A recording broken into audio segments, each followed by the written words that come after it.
निरंजन अलख निरंजन हो अलख निरंजन।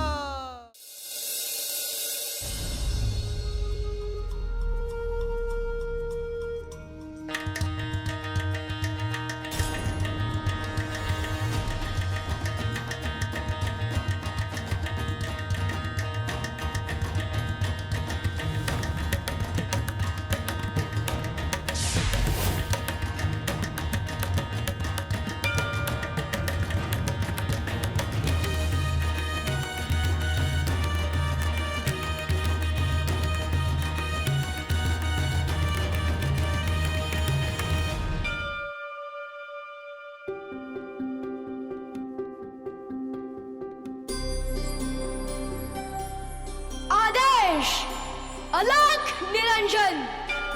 शुभम भवतु नागनाथ।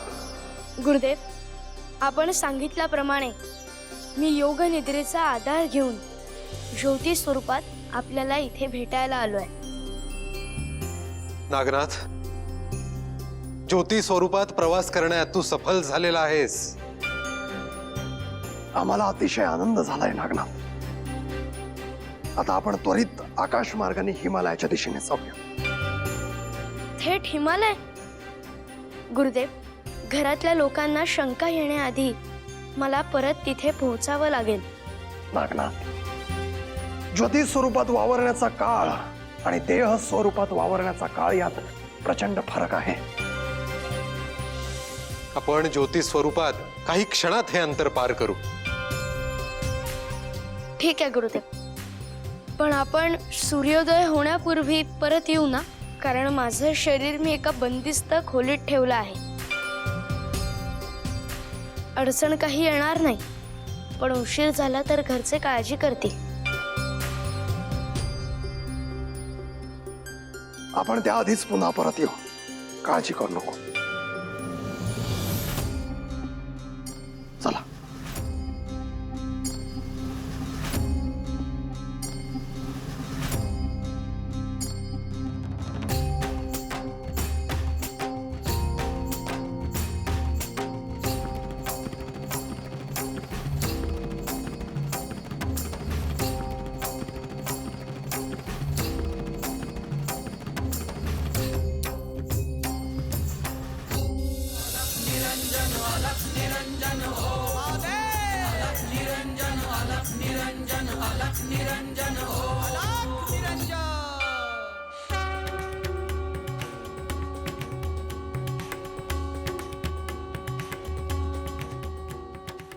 गुरुदेव, हा प्रवास माझ्यासाठी अद्भुत आहे। या प्रवासाचे अंतिम ध्येय यापेक्षाही अद्भुत असणार आहे नागनाथ। गुरुदेव, मी त्याची प्रतीक्षा करतो आहे।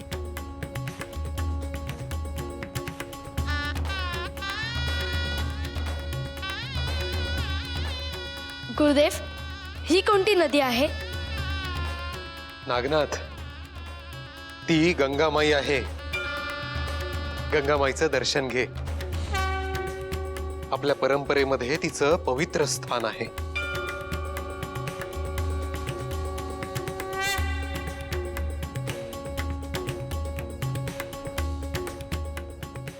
गुरुदेव, गंगामाईंबद्दल आपण आणखी काही सांगू शकाल का? जेव्हा श्री विष्णूंनी वामन अवतार धारण केला होता, तेव्हा त्यांनी एवढं विशाल रूप घेतलं की त्यांच्या एका पावलांनी संपूर्ण आकाश व्यापून गेला। तेव्हा ब्रह्मदेवांनी त्यांचे पाय पाण्याने धुवून ते जल कमंडलूत घेतले आणि त्याच जलातून ह्या गंगेचा उगम झाला।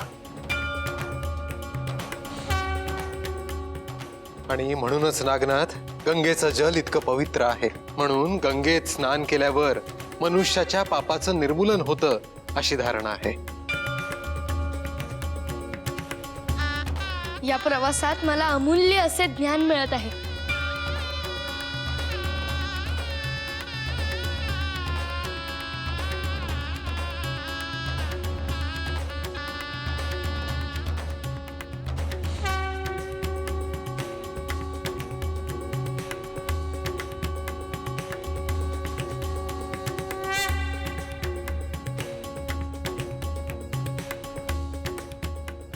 नागनाथ, ते पहा, ते श्री केदारनाथांचे मंदिर आहे. श्री केदारनाथ हे महादेवांचेच प्रतिरूप आहे.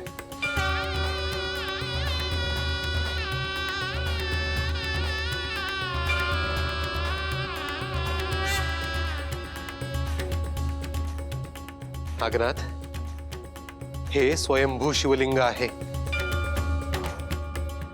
श्री महादेवांच्या या रूपाचं दर्शन घेतल्यावर महापुण्य लाभतं.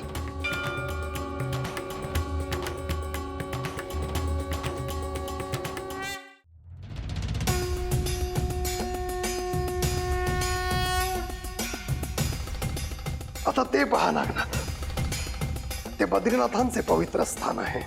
तिथे श्री विष्णूंचं रूप स्थित आहे.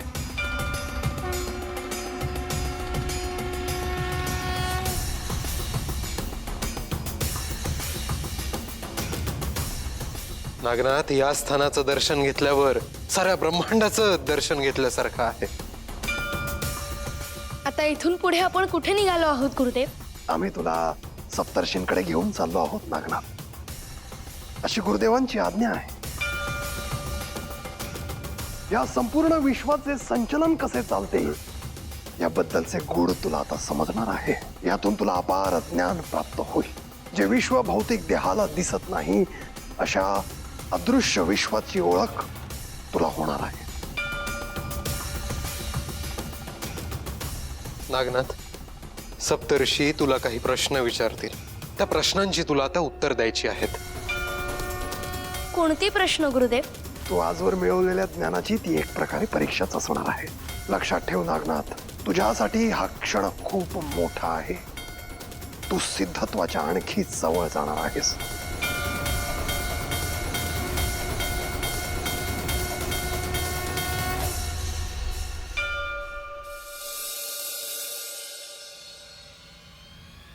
नागनाथ, ए नागनाथ,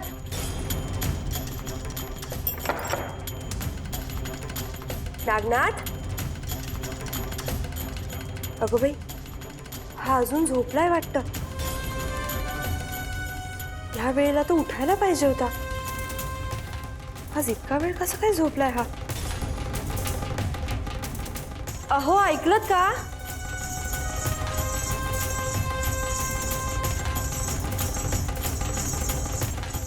काय ग?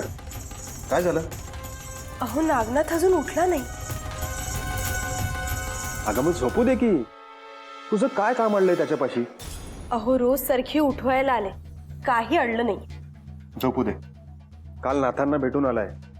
रात्रभर साधना केली असेल त्याने. अहो, तो जालिंदर नाथांना भेटून आला ना, तेव्हापासून त्याची अशीच अवस्था झाली आहे. खूप कासावीस होतो तो. कधी कधी तर मोठ्या माणसांसारखा वागू लागतो. काय झालंय, काय होतंय, काही म्हणून सांगत नाही.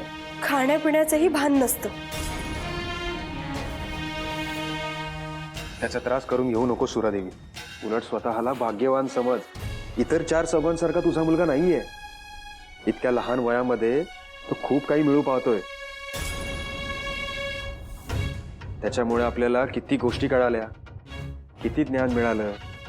अहो, मला मान्य आहे, मी थोडी नाकारते ते. पण अहो, बराच वेळ झाला, कूस पण बदलली नाहीये त्यांनी. सुरादेवी, अगं इतक्या गाढ झोपेमध्ये तो कुस का बदलेल? अहो, रोज तो माझ्याजवळ झोपतो. मला माहितीये ना त्याची झोप किती आणि कशी आहे ते. तुम्ही मला नका सांगू. बरं, आता त्याची झोपमोड करणार आहेस का? नाही ना? मग चला आवरून घ्या.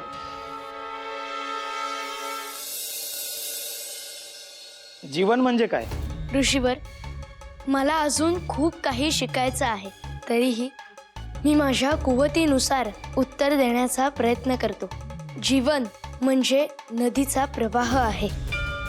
नदीचा जसा उगम होतो आणि अनंत अडचणींना तोंड देत वळणे घेत ती समुद्राला मिळते, तसं जीवन आहे. जन्म म्हणजे उगम आहे आणि मृत्यू म्हणजे विश्वाच्या अनंत सागरामध्ये विलीन होणे. तुझ्या जीवनाचा हेतू काय? मुनिवर, सगळ्या जीवांना माझ्या परीने संतुष्ट करणे, त्यांचं दुःख कमी करण्याचा प्रयत्न करणे हा माझ्या जीवनाचा हेतू आहे. नदी ज्याप्रमाणे सगळ्यांची तहान भागवत पुढे जात राहते, मलाही माझे जीवन तसेच वाटते. मला तसे जगायचे आहे. मनुष्यासाठी मोक्षाचा मार्ग काय आहे? मोक्षाचा मार्ग हा परमार्थाच्या द्वारातून जातो. जो मनुष्य आपला स्वार्थ बाजूला ठेवून त्याचे कार्य करेल आणि त्याचे कार्य करताना परमेश्वराची भक्ती करेल, त्याला मोक्षाची प्राप्ती होऊ शकते. स्वतःच्या सुखापेक्षा इतरांचे दुःख जाणून ते दूर करण्याचा प्रयत्न करणारा मनुष्य मोक्ष मिळवू शकतो. तुझ्या लेखी सुखाची व्याख्या काय आहे? जिथे लोभ, लालसा, मत्सर या त्रिबंधांचा अंत होतो, तिथे सुखाचा उगम होतो. भौतिक गोष्टी मिळवण्याची महत्वाकांक्षा त्यागून ज्या मनुष्याला आंतरिक प्रेमाची ओढ असते, तोच मनुष्य सुखी होऊ शकतो. नागनाथ, तुझे ज्ञान आणि जीवनासंबंधी तुला झालेले आकलन अद्भुत आहे. आम्ही तुझ्या वाणीवरती प्रसन्न आहोत.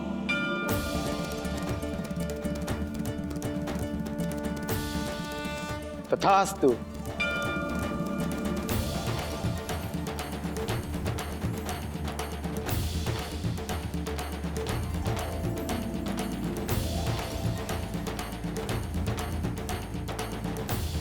मनुष्य कल्याणासाठी तुझे संकल्प करशील ते पूर्णत्वात जातील.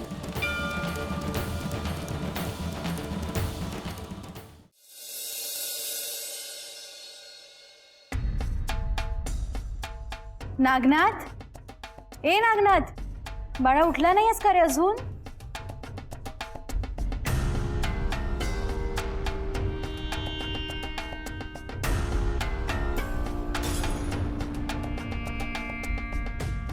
माझा एवढा वेळ कसा काय झोपला? रोज तर किती लवकर उठतो. जाऊ दे, झोपू देत थोड्या वेळ.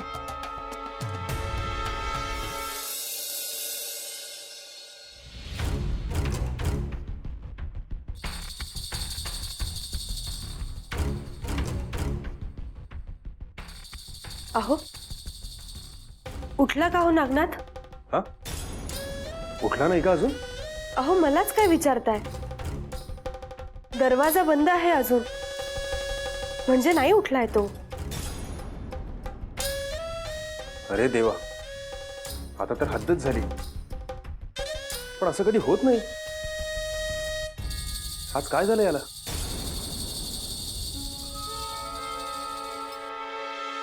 नागनाथ,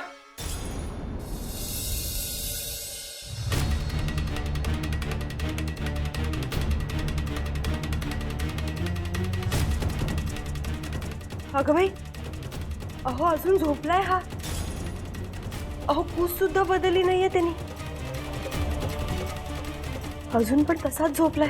अहो, इतका गाढ कसा काय झोपलाय हा?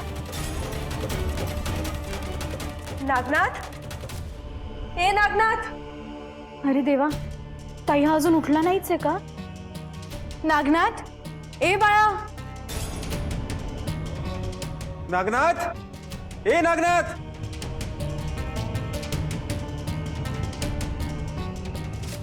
नागनाथ, नागनाथ, ए नागनाथ. नागनाथ. अहो, तुम्ही दार उघडता का? अगं सुरादेवी, त्याने आतून दार लावलंय, कसं उघडणार? रोज पहाटे लवकर उठणारा नागनाथ आज सूर्य वर आला तरीही उठलेला नाहीये. नक्कीच काहीतरी बिनसलंय. अहो, त्याला काही झालं तर नसेल ना? सुरादेवी, तू उगाच काहीही बोलू नकोस. काही नाही झालंय त्याला. बस आज थोडा वेळ जास्त झोपलाय, एवढंच. मला फार काळजी वाटायला लागली ग. भाऊ, तुम्ही जरा दार तोडता का? नाही म्हणजे आत गेल्याशिवाय कळणार नाही ना नेमकं काय झालंय ते. हे बघा, तुम्ही दोघी जरा धीर धरा. मला असं वाटतं थोडा वेळ आपण वाट पाहूयात. उठेल तो झोपेतून. दुसरं काही झालं तर नसेल ना? माझा नागनाथ ठीक असेल ना?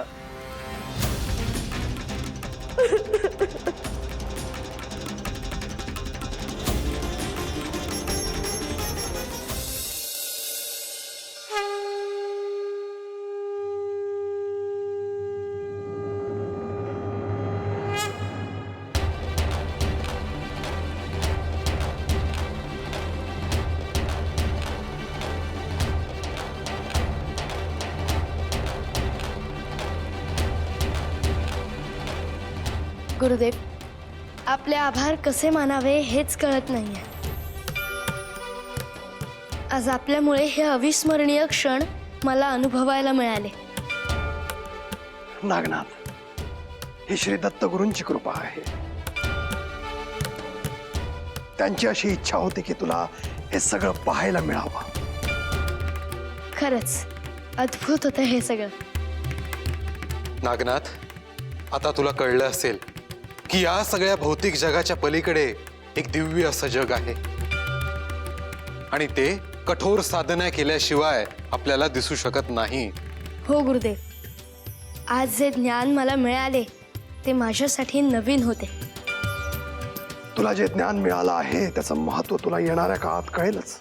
तुला जे मिळालं आहे ते प्रत्येकालाच मिळतं असं नाहीये. तुझ्या वाट्याला अतिशय दुर्मिळ क्षण आलेले आहे आणि हे फक्त श्री दत्तगुरूंच्या कृपेमुळेच शक्य आहे. नागनाथ, सप्तऋषींनी विचारलेल्या प्रश्नांची उत्तरं तू अगदी अचूक दिलीस आणि तीही धैर्याने आणि संयमाने. हे विशेष, त्यांनी घेतलेल्या परीक्षेमध्ये तू उत्तीर्ण झालेला आहेस. तुझ्या या यशावर दत्तगुरूही प्रसन्न होते. हे सगळं गुरु श्री जालिंदरनाथांनी शिकवलेल्या विद्येचं फलित आहे. गुरुदेव, आपले शतशः आभार, कारण आपण यासाठी मला पात्र बनवलं. आता ह्याच विद्येचा आणि ज्ञानाचा उपयोग तुला मनुष्य कल्याणासाठी करायचा आहे. तुझे कार्य तुला अधिकाधिक वाढवत न्यायचे आहे. हो गुरुदेव, हे मी सदैव ध्यानात ठेवेन.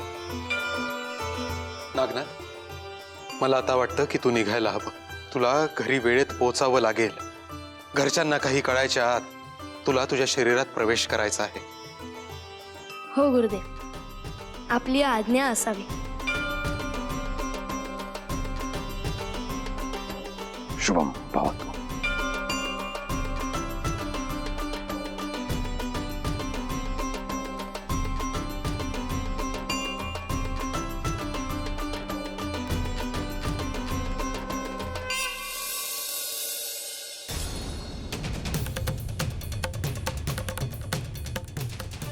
अहो, आपण असं किती वेळ वाट पाहत राहायचं.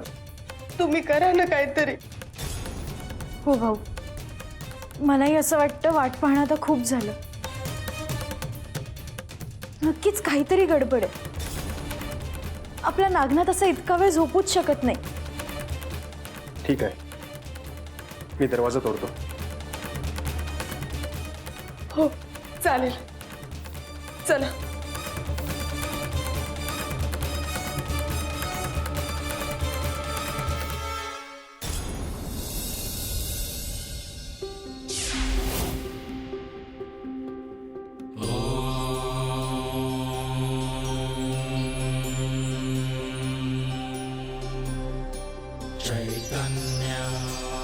नागनाथाय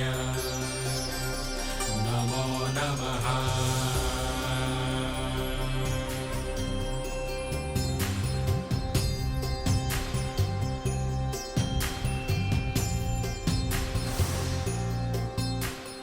नागनाथ,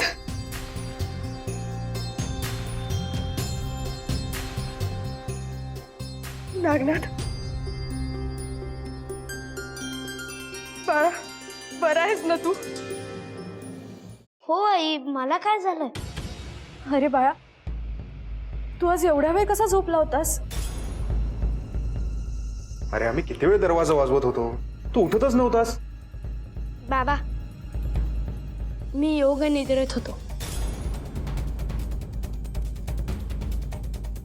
योगनिद्रा? आता हे काय बोलतच? आई, तुला कसं सांगू, तू आमच्या साधनेतला एक भाग आहे. नागनाथ, अरे ही कसली साधना? आम्ही किती घाबरलो होतो माहितीये तुला? आमचा जीव खालीवर होत होता. त्यात घाबरण्यासारखं काय आहे? मी ते माझ्या गुरूंच्या आज्ञेनुसार केलं. अरे हो बाळा, पण एवढा वेळ झाला तू उठलाच नाहीस, म्हणून भाऊंनी केवढा वेळा दार वाजवलं, पण तरी तुझा काही प्रतिसाद आला नाही रे. मग आम्ही खिडकीतून पाहिलं तेव्हा तू निश्चित पडलेला. मग आम्ही काय समजावं? नागनाथ, यापुढे तुला असं काही करायचं असेल ना तर आम्हाला आधी सांगत जा. आई, जोवर मला तशी गुरुदेवांची आज्ञा होत नाही तोवर मी तुला काहीच सांगू शकणार नाही. आणि अशा कितीतरी गोष्टी आहेत ज्या पुढे घडत राहतील.